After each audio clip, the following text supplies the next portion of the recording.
Bonjour à toutes et à tous. Tout d'abord, je me présente, je suis Oussama Loukili.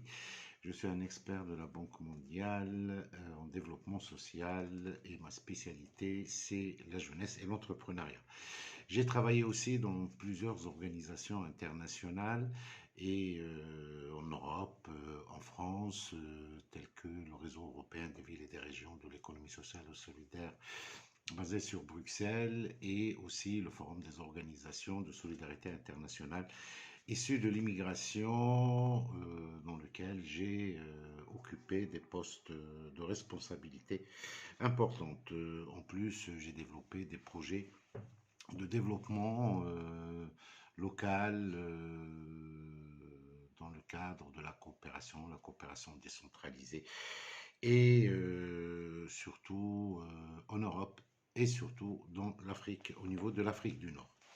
Voilà, donc je suis ravi et honoré de participer à cette manifestation. Donc je félicite les élèves du lycée français international Jean Charcot, ainsi que les élèves partenaires du groupe scolaire Ange Bleu pour cette excellente initiative.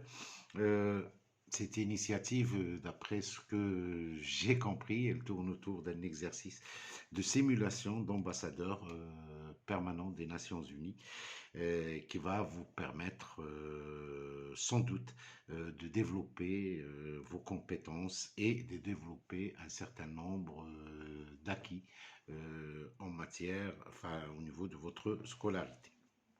Bien sûr, les sujets choisis par vos professeurs sont tous des sujets très importants. Et les thèmes, c'est des thèmes qui ont une prédominance sur l'échiquier géopolitique international. Aussi pour l'importance de ces sujets, je me permets de les énumérer. Bien sûr, la pandémie mondiale, la crise humanitaire au Yémen, les inégalités dans l'éducation et spécialement dans le monde arabe, la stabilité au Moyen-Orient, le régime chiite iranien au regard des pays du Golfe et son intégration dans les pays du Golfe, les problématiques de l'eau dans le monde arabe. Ces 7 sujets qui sont dont l'importance, comme j'ai dit tout à l'heure, elle est très importante et aussi elle est primordiale. Le traitement de ces sujets-là est primordial pour la stabilité et la paix dans le monde. À mon sens, je vais dans un premier temps essayer d'apporter quelques indications sur un de ces thèmes-là qui me paraît très très important et qui me paraît aujourd'hui un des défis majeurs de l'humanité, à savoir la raréfaction des ressources d'eau et l'importance de cette ressource naturelle sur la stabilité des régions. Je vous renvoie à une étude parue sur le blog de la Banque mondiale, déjà le 22 mars 2013, qui fait référence à une étude qui a été publiée par la revue Water Resources Research en février 2013. Alors cette étude montre une baisse très inquiétante des réserves d'eau douce au Moyen-Orient et en Afrique du Nord. Rien qu'entre 2003 et 2009, il y a presque de 143 kilomètres cubes d'eau.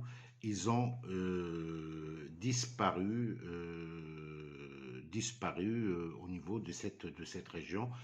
Juste pour information, 143 kilomètres cubes, c'est l'équivalent de la mer Morte, sachant que la mer Morte, il y a 147 kilomètres cubes d'eau. Au-delà de cette baisse de la surface de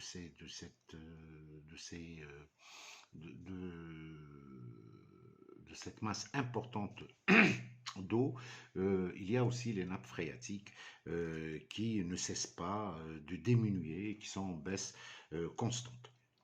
Bon, alors, face à cette bombe à retardement, parce que bon, la diminution des ressources d'eau est très problématique et qui peut générer des conflits au niveau des conflits régionaux, voire des conflits mondiaux.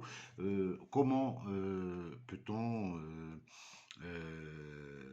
travailler, comment peut-on développer c'est-à-dire ces éléments, c'est-à-dire travailler au sein de l'ONU, au sein des ambassadeurs de l'ONU, pour essayer de répondre à cette problématique. Euh,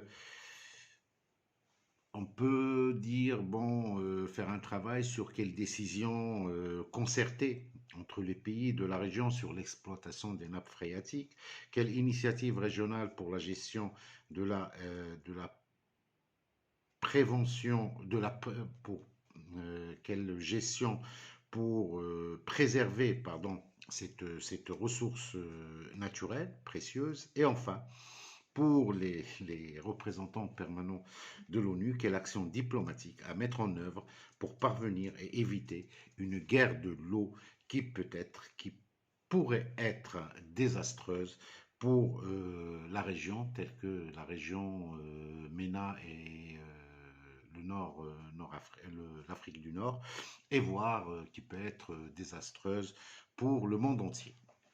Voilà, cette question qui me paraissait importante par rapport au thème que vous avez choisi m'a donné, c'est-à-dire l'idée de faire un petit zoom sur cette question-là. Alors, je reviens rapidement pour finir sur vous, ambassadeur en herbe, au niveau de cet exercice, que je pense que cet exercice de simulation, vous allez le réussir vu l'encadrement éminent de vos chers professeurs. Mais je souhaiterais que vous mettre un peu en évidence un certain nombre d'éléments qui me paraissent importantes à vous proposer. Alors, ça, cet exercice va vous permettre de défendre les intérêts, comment travailler et comment s'exercer pour défendre les intérêts de son pays, savoir comment positionner son pays sur l'échiquier mondial, comment préparer un discours, et bien sûr, ça va développer vos capacités rédactionnelles, comment faire un discours qui va développer vos capacités d'expression, comment écouter les points de vue des autres, bien sûr avec, lors des débats, qui développer l'argumentaire, le contre-argumentaire et s'exercer à l'expression en public, comment sensibiliser, mobiliser les autres pour rejoindre et pour s'allier à sa position. Tout ça pour, bon, c'est tout l'art de la diplomatie et l'art de développer des actions diplomatiques, mais tout ça pour arriver à un point qui est très important, qui est le vote des résolutions. Et ce vote des résolutions, c'est un exercice démocratique qui n'est pas les moindres. Alors, pour terminer, je vous réédite tous mes encouragements et félicitations pour cette initiative, et je souhaite que nos chers élèves tirent le maximum d'enseignements de leurs travaux, qui sera sans doute un levier pour la réussite de leur cursus, de leur parcours, tant qu'au niveau scolaire qu'au niveau universitaire. Merci et à très bientôt.